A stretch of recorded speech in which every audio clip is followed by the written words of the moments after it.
Hello. Wait. ఏంటి చాలా సంతోషంగా ఉన్నట్టున్నారు? ఓహ్! వాలంటైన్స్ డేనా? ఈ రోజున మీకు నచ్చిన వాళ్ళకి ప్రపోజ్ చేద్దాం అనుకుంటున్నారా? అందుకేనా అంత ఆనందంగా ఉన్నారు? మీరు ప్రపోజ్ చేసే ముందు ఒక్క క్షణం నేను చెప్పిన పని చేయరా? ఒకసారి కిచెన్‌కెళ్ళి చూడండి. మీ అమ్మగారు కనిపిస్తున్నారా? పుట్టిన దగ్గర నుంచి తన సంతోషాలన్నీ పక్కన పెట్టి ఒక పని మనిషిలాగా కష్టపడుతుంది మీకోసం. అటువంటి నీ తల్లి కంటే నువ్వు ప్రేమించిన వాళ్ళు నిన్నెక్కువ ప్రేమిస్తారా? ఒకసారి మీ నాన్నగారి ఫేస్ చూడండి. రోజు ఎండలో పనికెళ్ళి ఆయన తన రూపాన్ని ఎంత కోల్పోయారో, ఎంత నలిగిపోయారో. కేవలం నిన్ను ప్రయోజకులుగా చేయడానికి రాత్రి, పగలు తేడా లేకుండా ఆరోగ్యాన్ని కూడా పట్టించుకోకుండా నా బిడ్డలు ఒక స్థాయిలో ఉండాలి అని చెప్పి ఎంత ప్రయాసపడి నీకోసం రూపాయి పోగేస్తున్నారు. నీ మీద మీ నాన్నగారికున్న ప్రేమ కంటే నీకు తన మీదున్న ప్రేమ ఎక్కువ.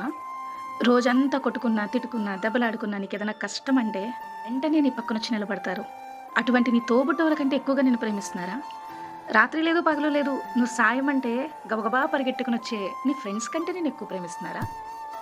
అయ్యో! 4 రోజులు మంచిగా మాట్లాడి, నువ్వే నా ప్రాణం అన్న మాటలు నమ్మేసేసి, వీళ్ళందరిని నువ్వు పక్కన పెడుతున్నావా? ఒక రోజులు మాట్లాడడం మానేస్తే 11వ రోజు ఇంకొకళ్ళని వెతుక్కుంటారు. అటువంటి వాళ్ళ కోసం నువ్వు నీ ఫ్యామిలీ అందరిని వదులుకుంటున్నావు. వాళ్ళందరినీ నువ్వు బాధపెడుతున్నావు. నీ నుండి ఏమీ ఆశించకుండా నిన్నెవరూ ప్రేమించరు. పిచ్చిదానిలాగా వాళ్ళే నీ సర్వస్వం అనుకుని నా కోసం ఏదన్నా చేస్తారని భ్రమపడిపోతున్నావు.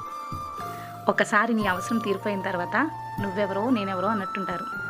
అటువంటి వాళ్ళ కోసం నువ్వు నీ జీవితాన్ని నాశనం చేసుకోకు. దేవుడు నిన్ను వదిలిపెట్టాడు. ఆయన నిన్నెంతగా ప్రేమిస్తున్నారో తెలుసా?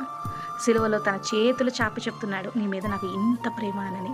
శాశ్వతమైన ప్రేమతో నేను నిన్ను ప్రేమిస్తా అన్నాడు. ముదిమి వచ్చే వరకు నిన్ను ఎత్తుకుంటా అన్నాడు. ఇటువంటి ప్రేమను పక్కన పెట్టి ఎందుకమ్మా ఇవన్నీను?